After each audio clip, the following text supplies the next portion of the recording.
Сэтгэлтэй ажилтан 512 төсөл хөтөлбөр. Манай актем үүсгэн байгуулагдаад өнөөдөр 10 жил орчим хугацаа 10 жилийн хугацаа болжээ. Тэгээд 10 жилийн хугацаагаа тохиолдуулаад бид нар нийгэм чиглэгдсэн бас нэг 2 3 томоохон компанид ажил орнуулдаг юм л гэсэн тийм бодолтой ажлаа эхлүүлээд ажиллаж байгаа. Ер нь зүгээр актем байгуулсан дурсамжаасаа бодоход одоо бас 10 жилийн өмнө ер нь тухайн үедээ би бас нэг удирдлагын актем нэлсэж орох гээд тэгээд нэг нөгөөлөхөд бол тухай чадаагүй. Тэгээд олон шалгуур даваад чадаагүй нэг талдаа нөгөө талдаа бол тэнд бол бас тийм тухайн үед ирэх үржсэн намуудын боловсон хүчтэй бэлтгэдэг тийм маш том шалгуур тэнд байдаг гэсэн. Би бол тухайн үед бол намын гишүүн биш зүгээр жирийн годомжинд явж байсан залуугууд очиход бол хүнд байсан л та. Тэгэд ер нь одоо өөрсгөө олон залуучуудтай ярилцаад утсан чинь ер нь бид нар шиг залуучуудад зориулсан тийм чадваржуулдаг, мөрөгшүүлдэг тийм одоо чөлөөтэй их тийм чөлөө сэтгэлгээтэй тийм сургалтын байгууллага байдаг болоосаа гэсэн тийм санал бодлоод нэлээд сонсогдчихсэн л та. Яг би залуучууд гэж яриад байгаа юм бэхтэр би өөрөө бол бас Завхан аймагт залуучдын холбооны дараагаар ажиллаж залуучдын байгууллагатаас 10 орчим жил амьдралаа холбоцсон тийм нэг тийм годомжинд гоё залуу малуу гэл юм ярьсан шоу наадам ярьсан тийм л төхөр байсан л та. Тэгээд тийм хэрэгцээ бол залуучууд маш их байгааг анзаарч байсан. Тэгээд улс төр менежмент актем гэдэг байгууллага байгуулахын тулд нэрээ авах гэж боо юм боллоо. Тухайн үед чи хууль зүйн яамд бүртгэдэг байсан юм а. Хууль зүйн яамд бүртгэдэг 7 хоногийн ганцхан пүрэв гарагтны өргөдөл хүлээж авдаг. Тэгээд байж байгаа давснасаа 2-3 сарын дараа хариу гэдэг гардаг. Тиймэрхүүл нэлээд тийм бүртгэлийн явц нь удаан байсан л да. Улс төр менежмент актем гэдэг байгууллагыг бүртгүүлэхийн тулд нэрээ авахын тулд лавл нэг 6-7 сар зарцуулжсэн санагддгийн тухай үед. Тэгээд байгууллаа. Тэгээд сургалт хийх болсон. Сургалт хийхин тулд яах вэ гэдэг орон нутагт ажилладаг одоо залуучдын байгууллагт болон одоо олон талаар уулзч учирсан найзуудтай хандсан би ингээд сургалтын байгууллага байгуулчлаа. Одоо бол тийм удирдлагын актем шиг тухай төрийн захиргаа удирдлагын хөгжлийн институт гэжсэн. Яг тэр шиг сургалт хийнэ гэдгсэн чинь ихэнх хүмүүс надад итгэхгүй байсан л та чи чадах юм уу юм уу. Тэгээ чиний ард чинь хэн байгаа, ямар нам эвслээс дэмжиж байгаа, ямар улс төрч наанч дэмждэг үзүүлж байгаа гэсэн тийм байдлаар ярьж байсан. Тэгээ тухайн үед бол миний ард хэн ч байхгүй. Хэн ч байхгүй зүгээр өгч нь бол чаднаа одоо ингээд өстой галзуу юм хийнэ. Та нар харж байгаарай гэд. Тэр найзуудаа хэлээд бас тухайн үед чинь бас манай найзууд ховдоос, завхнаас, говьолтойгоос хинтийгээс ингээд анх залуучууд ирээд ингээд энэ сургалтыг эхлүүлж исэн. Анхныхаа сургалт нь бол бас 40-50 хүн ирж исэн да. Ер нь баг одоо энэ тэнд байр очилийн офис түрээсэлдэг. За тэгээд багш нараа энэ тэндээс дандаа нэг гуйдаг. Тэгээд нэг шавнартайгаа нийлээд бас энэ тентхийн байр хэсэд явж идэг тийм байсан. Эхний эсэлт маань бол тийм дандаа гоё хөдөөний тийм эвдрээгүй, өрч хүчтэй бүгдийг бүтээн гэсэн тийм гоё залуучууд төрсөн учраас эхний сургалтууд маань маш их амжилттай болсон.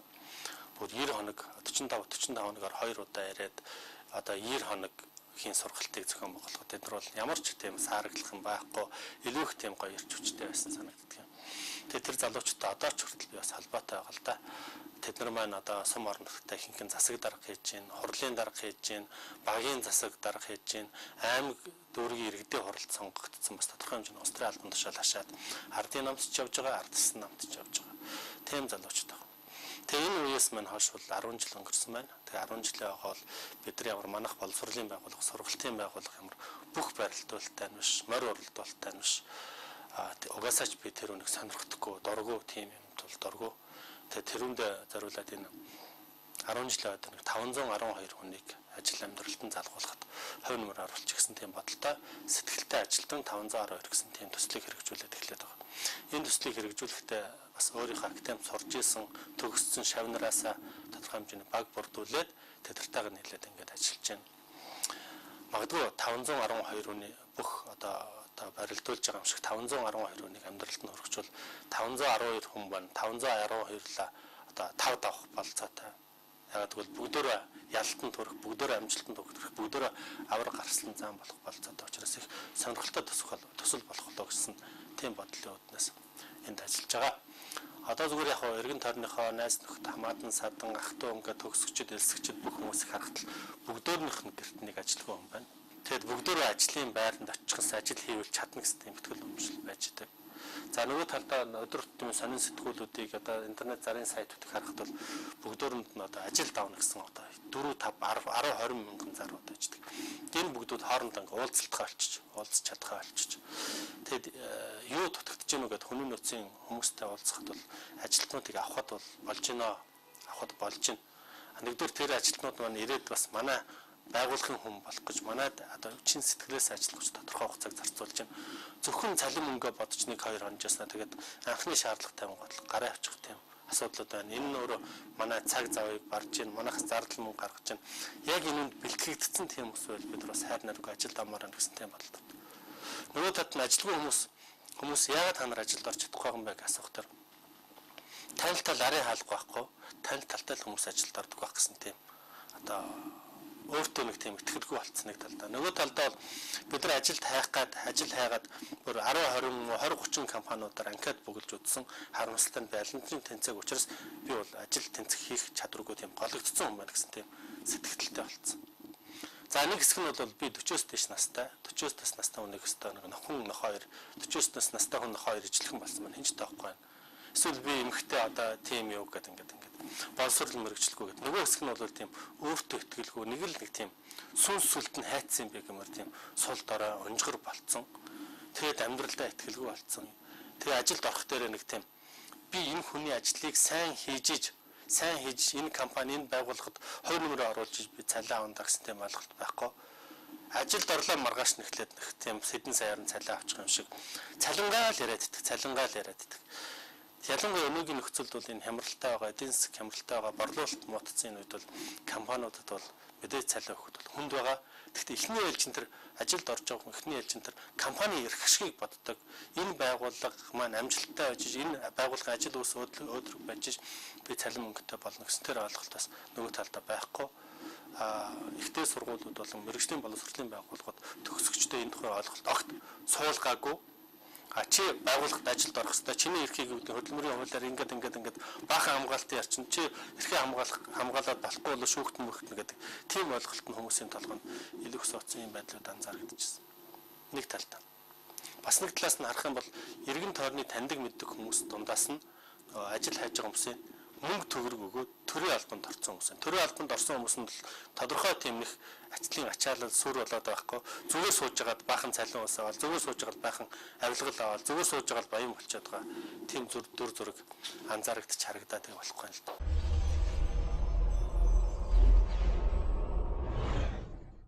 Бизнесийн удирдлага, хүний нөөцийн удирдлага, нийгмийн ажлын удирдлага, төрийн удирдлага, хөдөлмөрийн аюулгүй байдал, эрүүл ахуйн удирдлага, мэрэгшүүлэх сургалтанд ээлжид авч байна.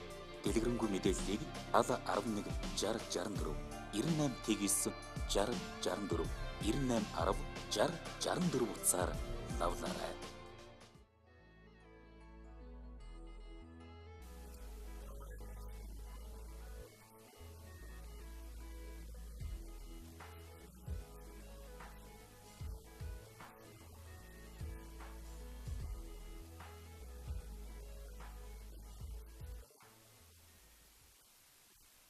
Энэ ажил дээр хэдүүлээ өнөөдөр сэтгэлээд ингээд зоригшуулаад болж байгаа. 2 дугаар компанид холбогдсноос зарим нэг компани бол ажлын маань маш их дуртай хүлээж авч байна. Тэгээд яг ажил маань эхлэх байхад бас зарим байгууллагууд маань хүний асууж эхэлж байна л да. Тэгэхээр бас их урамтай санагдаж байна. Наад 200 гаруй компанитай ярилцлага хийсэн гэдэг чинь хэдэн хувь нь одоо чиний бодож байгаа хэдэн хувь нь нааштай хариулж нааштай хүлээж авч байгаа. Хүлээж авч байгаа нь бол доор ээж 70% байна. Бас 80% нь эрэг хариулахгүй байгаа болохоос айгүй их дэмжиж авч байгаа. Хариу хүн ажил болгож явж хурцлж байгаа шүү. Ихэнх нь юу эрэг болгож авч ирсэн. Тэгээд зарим нэг зүйл авалж асууж байгаа юм бол танах бусад хөдөлмөр зуршлын байгууллагаас дөрвөөр өөрийн нэг асуух тийм. Монголд байгаа бүхэл салбарын бүхэл мэдээллийг бид хэд цуглуулж ажиллаж байна. Тэгээд 200 компани үнэхээр таатай хүлээж авсан мөртлөө яагаад одоо мэйлд хариу өгөхгүй байгаа хэрэг гэсэн ажилдаа дарагдаад байгаа. Тэгэхээр тэр бидний одоо аль бие усаар очиж албан бичгийг хүргэж уулзалтын гэдэг бол маш зүгөө тэрийг одоо маргааш нас эрчимтэй явуулъя гэсэн юм яриад тэрэн дээрээ л хийж юм да.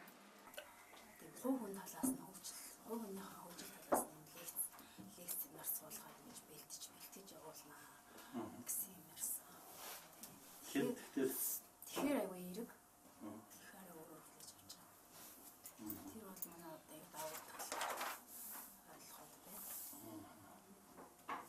100 компаниал ер нь нэг тийш нь болгоё л гэж бодож байна. Өөрсдөө эх 7 хоногт энийнийг л нэг тийш нь болгоё л гэж бодож байна.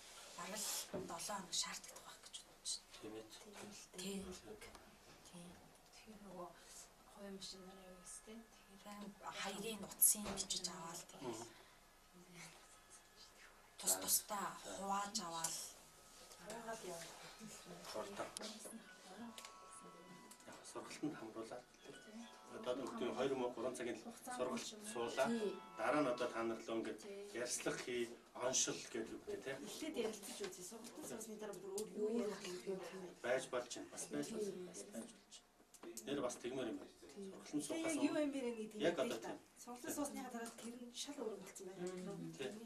Тэгээд ажиллагааны нэг тэр ажлын цаад байгуулах ч гэсэн бас яг бодиттой 10% явуулаад бид нар санал аваач төхөр бидний бодож байгаагаас өөр юм тэд нар хүсэж иж магадгүй байгуулах. Тэгээд тэрийг бид нар тэлээд бид нар дараагийнхын он дээр бид нар ийм байх хэрэгтэй юм гэх юм хэвээр байна.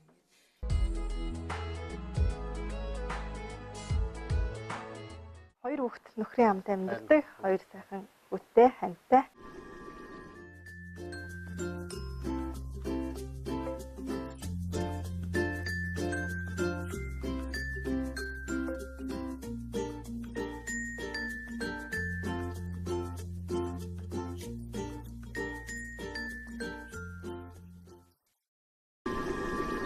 Нөхөр 5 хүүхдийн хамт амьдардаг.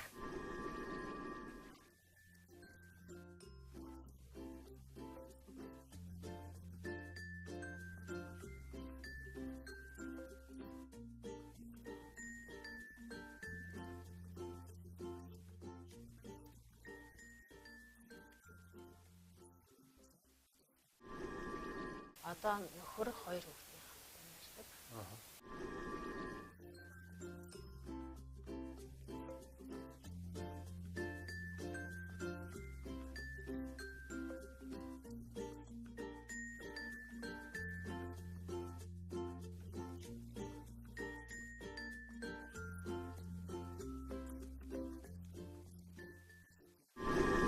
Хоёр охин нөхөртөөгөө хамт амьдарч байна.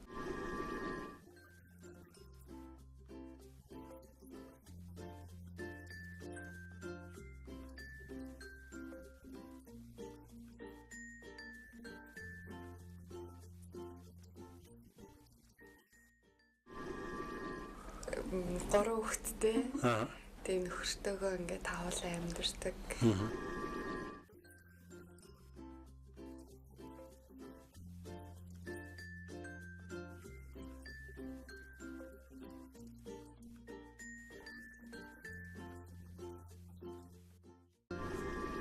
Ягаад одоо манай төсөл дээр бол дандаа охтууд, гэхдээ дандаа олон хүүхэдтэй охтууд ажиллаж байгаа. Ягаад гэхээр хүмүүс болж гинэ гэдгийг л бид нар харуулах хэрэгтэй.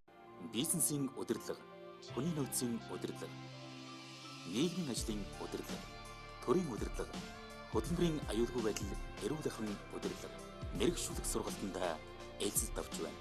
Дэлгэрэнгүй мэдээллийг 11 60 64 98 60 64 98 10 60 64 утсаар лавлаарай. Сэтгэлтэй ажилтны төсөл сайн үйлсийн аян. Ер нь ямар хөө ажил хийсэн? Ер нь бол юу л та 3 дахь курсээс эхлээл төгсөх курсын охиноо гаргаад тэгээд гэртээ байсараа 10 жил болсон бэлээ. Нэг 5 хүүхдээс. Тэгээд 2012 онд одоо авцаас зам дээр асны долгын нэгдсэн шугам албаа авцаас гэдэг байгууллагад давтратай ажиллаар орсон. 2015 онд тэгээд авсаад тэгээд хамгийн бага хүүхэд ч одоо хэдтэй байгаа гэсэн. 3 сартай.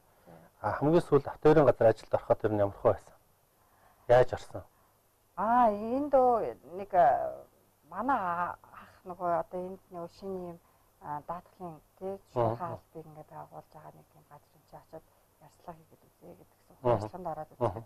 Тэгээ би очиод анкет өгсөн чинь дуудаад ярьцлаганд ороод тэгэл орсон шүү дээ. Өөрийгөө танилцуулаад ерөнхийдөө бол өөрийгөө танилцуулаад орсон л та. Тэгээд ямар ч ажлын туршлага байхгүй. Тэгээд ажиллаж исэн жил байхгүй. Сургууль төгссөн болооч мэргэжлэр ажилласан юм байхгүй ч гэсэн ярьсан. Тэгээд одоо юу гэдэг нь бас нэг сонирхолтой кейс гарч ирж байна. Үнэхээр одоо юу гэдэг нь чи өөрийгөө бас тодорхой сайн илэрхийлж чадвал бас ажил тэнцэх болцоотой байхгүй. Ямар ч нэг арын хаалгам танилцал хэрэг байхгүй. Одоо мэдээж хөдөө орон нутагт ажил хийж ирсэн Улаанбаатар хотод ирээд ажилд орохын тулд ер нь ямар яаж хөөцөлдөж явах вэ? Ажилд орох нь ямар хуу байсан чамд? Миний хувьд бол ерөөсөө яг 0 цэгээс нь л эхэлжсэн. Ямар ч арын хаалга, танилцал, дээгүүр албан тушаалтай хамаатансууд нь ерөөсөө байхгүй. Яг энэ зар мэдээ шуурхай зар гэж зэнийг аваад хайдаг гэсэн. Яг өөртөө тохирох. Мэдээж бас дэв боловсралтай хүн чинь арай гайгуугаас ингээл дуулаад эхнээс нь уулзаад анкет бүглөөл тэгээ явдаг гэсэн. Зарим нь бусдаагаа дуудсан, ярьцлаганд дууддаг гэсэн. Тэгээд хамгийн надад одоо аль талынхны шаардлага хангасан хамгийн гайгүй нь одоо тэр дундаас 19-тэй үлээ болох гэж үзээд тэгээс сонгоод ороод одоо 2010 онд орж ирсэн. 10 оноос өнөөдрийг хүртэл гэхдээ тэр хугацаанд ингээ 2 удаа цэцгээд орж 2 хүртэл болсон байна. Анкет бүглөөд ингээ зар гэдэг үг ойролцоогоор чиний бодож байгаа ер нь хэдэн компани хаалга тогшиж чиний газраар ороо. Миний хувьд баг 20-д байгууллагад анкет өгч ирсэн. Яг л ингээл 3 үеийн автор ингээл бүх юмаа хуулаа. Зарим нь нотуудаар батлуулах шаардлагатай, зарим нь нотуудаар батлуулах шаардлагатай. Батлуулаад нэг зар аваад ингээл нөгөө хөвлөснүүдээ ингээд нэг 10% мөн хөвлөл ингээд хахад ийм ихтгэл тусцсан байдаг гэсэн. Ер нь хитвтэй хайдаг байсан. Ер нь хэдэн хугацааны туршид одоо орон нутгаас ирээд Улаанбаатарт ирээд ажил хийж гисэн шүү дээ. Хэдэн хугацааны туршид ажил хийж ороо. Бараг 5-6 сар бол хитвтэй хайж. Тэгжээж 19 сард орсон тийм үү? Ажил хайж үзсэн үү? Яаж ажил хийж? Ер нь хэдэн хугацааны туршид хэзээс хэдэн хүртэл шинэ байгууллагаар ажил хийж? Би бараг жиш ахуу сангийн зар тэгээ интернетээс тэгэл нөгөө танил хүмүүс маань тийм ажил гарсан байна. Чиний өчигд анкет бодлоо гэдэг. Жиш ахуу явсан. Чи одоо тийм гой сургалт гэсэн тийм байж тийм ажил хийж байхдаа яа гэв гэхээр зарим нь болгон би болохоор үнэхээр ажлын туршлагагүй. Нөгөө сургалт гэсэн татсан болохоор тэр талаараа аяг бодогдож байсан. Тэгээд туршлага гэдгийг бол яг энэ эдийн засгийн хямралын үеэр таарсан тийм. Ажилд хайгаад ингээд мөнгөө одоо жил гарan хайсан гэж байна. Тэгээд уулзалт ярьцлага хийгээд явж байгаа. Яагаад болохгүй вэ? Уг нь чамайг харахад бол одоо бас болтмоор ч юм шиг л харагдаж шүү дээ тийм үү? Тийм. Нөхөр маань надад хэлдэг таахгүй. Одоо миний ингээд сургуулаа төгсөөл чамд ямар ч асуудал байхгүй ч гэсэн харин ч амар лаг даваа талтай 3 хүүхэдтэй ч одоо эмэгтэй хүмүүсийг албан байгууллага ажилд авах гэхээр дургүй байдаг. Декрет аваад ингээд явчихдаг. Чи бол одоо 3 хүүхэдтэй залуу хүн. Тэгээд ингээд боловсрал өндөртэй чамд бол маш их даваа тал байгаа. Яг би өөртөө амар итгэдэг. За наваа нэрээ барыг очив газар л авах юм байна гэж бодсон байсан чинь үгүй яг ингээд ороод ярьсан сухад ингээд амар таатай үлээж аваад барыг авчих юм шиг юм ярьж байгаа л тэгээд ер нь сүүлрүүг нөгөө гэр бүлийн байдал мэл гээд эсвэргээрээ нөгөө миний давуу тал болгож ийсэн 3 хүүхэдтэй гэдэг маань бас янгууд ингээ хүмүүс амар сан царайны уурсан юм болоод за эргээд холбогдъё гэсэн тийм ярьсан нэлээд байсан. Гэтэ тэр хүмүүсийг хвчлэн ихтэй хүмүүс байсан. Сэтгэлтэй ажилтны төсөл сайн үйлсийн аян. Ажил хайж үзсэн үү? Ажил хайж ер нь бол нэг хайж үзээгүй шууд яриад арай халахтаа. Би арай алхдахгүй бас их захтайгаа яриад боломж олцсон юм тэгэл орж ирсэн. Ер нь мэдээж тэр бол манай монголчууд зөвхөлөх нэгнийгээ бүгдөө таньдаг хүмүүс ажилд орох янз бүрийн арга хэмжээнүүд байдаг. Магадгүй танаа агш нар чинь чамайг хэмжээд ажилд орж ирсэн. Ажил хийх ямар байсан? Гоё штэ мөнгөний үн цэнийг мэднэ. Хүмүүстэй ажиллана, багаар ажиллана. Тухайн байгууллагын зорилтыг биелүүлэхийн тулд бүхэл хүчээрээ зүтгэл явна да. Яг ямар ажил хариуцж хийж байгаа? Тээврийн компанид ярам нэгтлэн хийж яг тээврийн үйл ажиллагаанд хариуцаж ажилласан туслал. Тэр зэрэг таахсан. Нэг 2-3 жил ажилласан. Яг жижиг тээврүүд татан буудаад тэгээд ажиллахаа хийсэн. Тэр компани одоо хамт олондоо хандаад чи юу хийж хэлмээр байна? Та хэд маань мундаг хүн шүү. Та хэдээс бас их зүйл суралцсан баярлаа гэж хэлье. Ер нь бол бас сайхан хамт олон. Татны маш их татна. Тэгээ ямар ажил хийжсэн мөлий? 10 төгсөөл намран шууд 31-р сургуульд анхан шатны багш мэрэгчлэр багангийн багш мэрэгчлэр ажилд орсон. Тэгэл 12 онд хүүхдээ гаргаад тэгэл жил дараалан 2 хүүхэд төрүүлээл ажилдаа ороогүй байна. Одоо бол манайх тийм нэг хүний нөөцийн чиглэлээр сурт өгсөн шүү дээ. Яагаад хүний нөөцийг сонгосон? Би мэрэгчлээ солиё гэж бодож байсан. Тэгээ багангийн багшийн мэрэгчлэлтэй хүний нөөцийн мэрэгжил бас нэг уялдаа холбоотой байх гэж бодсон. Тэгээ дээрээс нь бас хүний нөөцийн мэрэгжлийг бас ер нь сонгоё гэсэн айгүй тийм 2-3 жилийн өмнөөс ярьж ирсэн л та. Тийм тэгэл сонгосон. Улаанбаатар дээрээ ажилд ороход хэр зэрэг бэрхшээлтэй байв? Анхнаасаа нөгөө багангийн багшийн мэрэгчлийг сонгохдоо ажлын байрын юг харж ирсэн л та. Хэр ажлын байр нэмэст байна тий. Тэр миний багангийн багшийн мэрэгжил ажлын мэстэгтэй байсан. Тэгэл ороод ерөн шатлал орж ирсэн тий. Сэтгэлтэй ажилтны төсөл сайн үйлсийн аян.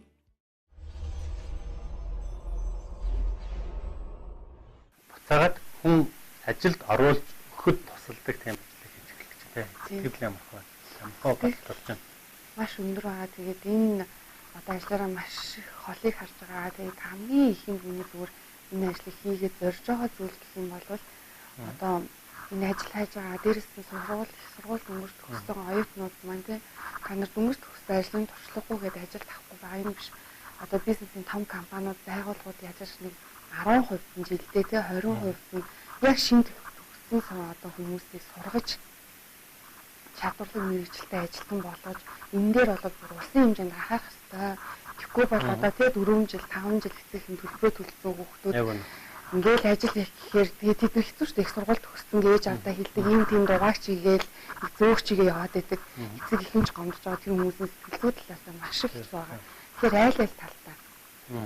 Тэр хүмүүс ч бас эцэгийнхээ одоо ачийг хариулъя ч гэдэг юм уу тий. Эцэгийнхээ урмыг хуулахгүй ч гэдэг юм уу.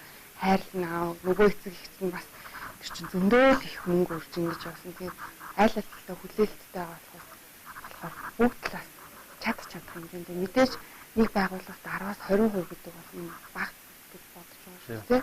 Гэтэл одоо бол 10% тутмынхаа ядаж нэгийг шинэ сургууль төгссөн туршлагагүй хүнийг ажилдаа авч туршлагачаа тэр хүнийг дэмжиж өгөөч тийм үү? За одоо авахгүй байгаа тэр хүмүүс хизээ сурах юм.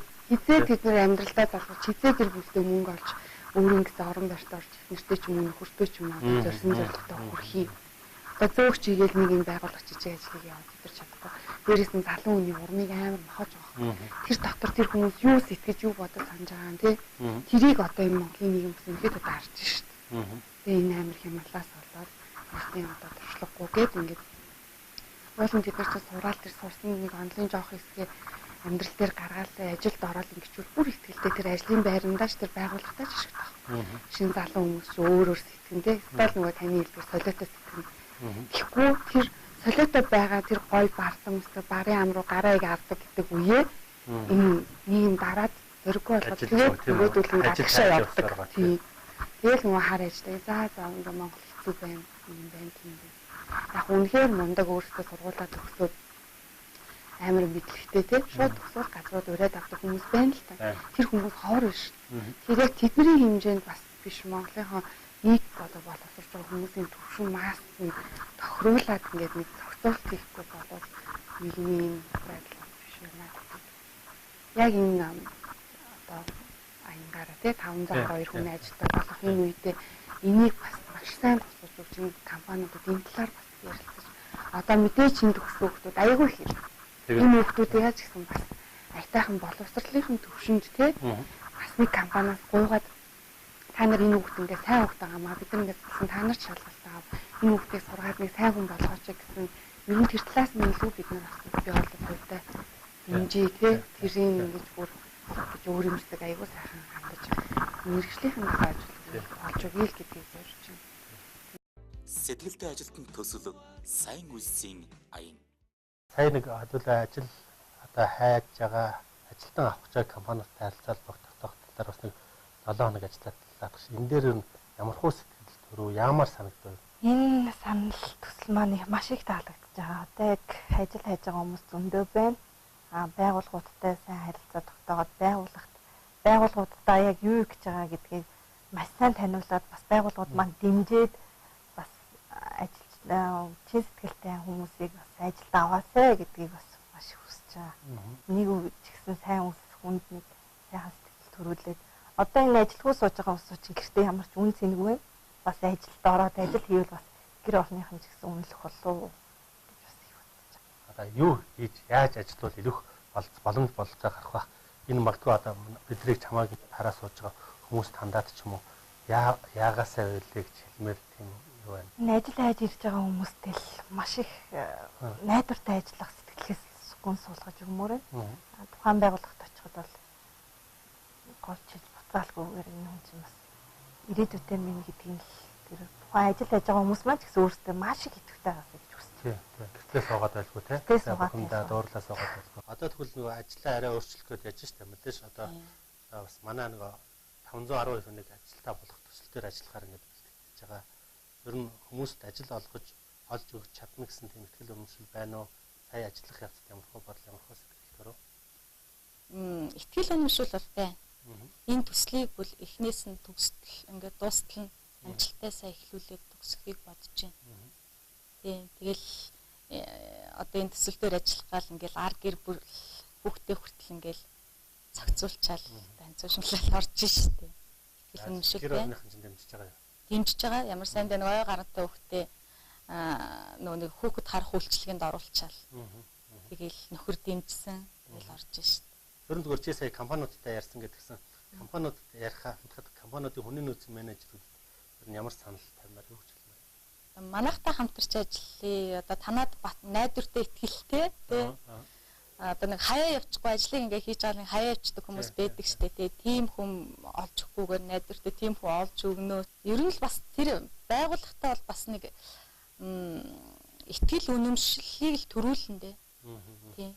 Сэтгэлтэй ажилтны төсөл сайн үйлсийн аян. Одоо чи бол бас нэг тийм ажилд оруулах чиглэлээр хүмүүс туслах төсөл төр ажиллах гэж штэ. Ер нь ямархуу одоо бас нэг 2-3 хоног ажиллаад ингээд туршиж үзсэн байгаа. Ямархуу бодгдсон энэ өөр боломж төрөхлөө яах бол хүмүүс бас яагаасаа эгээсээ гэсэн тийм бодол байна. Боломжтой штэ.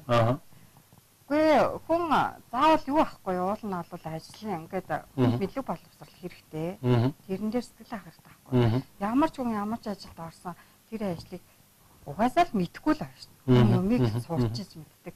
Тийм болохоор ер нь ажлыг сэтгэл тууштай ажил хийсэн бол би явбал ажилд орох бол айгу нээлттэй гэж боддог. Гэтэ одоогийн ингээл байдлыг харж байгаад яагаад ч шалтан байгуулах жоохон айгу хүнд шалгав. Тийм.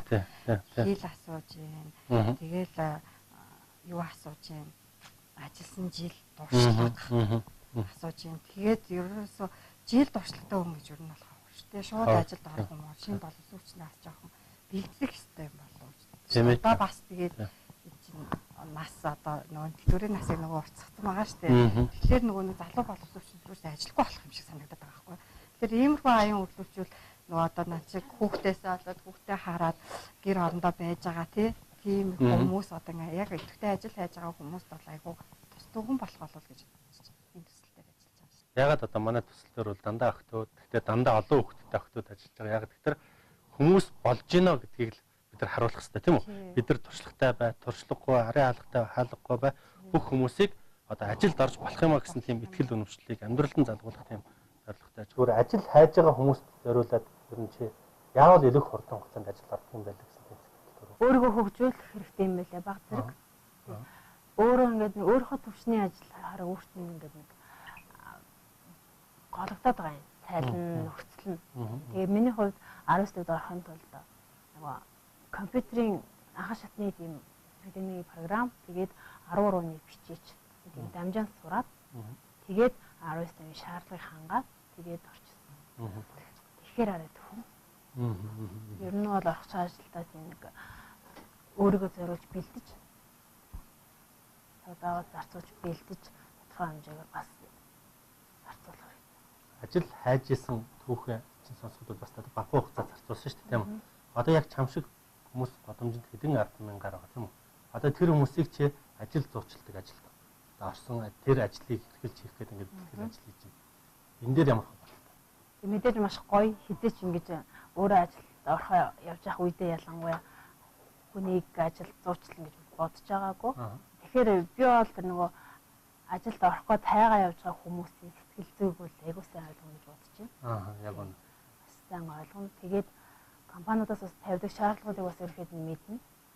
Тэгэхээр тийм зохицуулж хооронд нь нийцүүлэх талын гүр болж ажиллах талдаа гайгүй байх гэж бодож байна. Тэгээд аюус чин сэтгэлээсээ тэр нөгөө ажиллах гад байгаа хүндээ зөвлөгөө өгч чадна гэж ойлгож байгаа.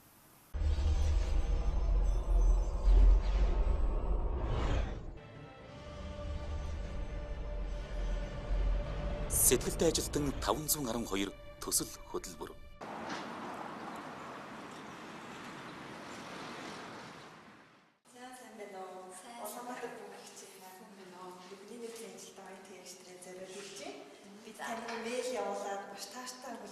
Маш их баяртайгаа тэгээд ямар салбар бичгээд байна гэдэг өөрийн биеэр хүргэж хэлээ.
Сэтгэлтэй ажилтан 512 төсөл хөтөлбөр.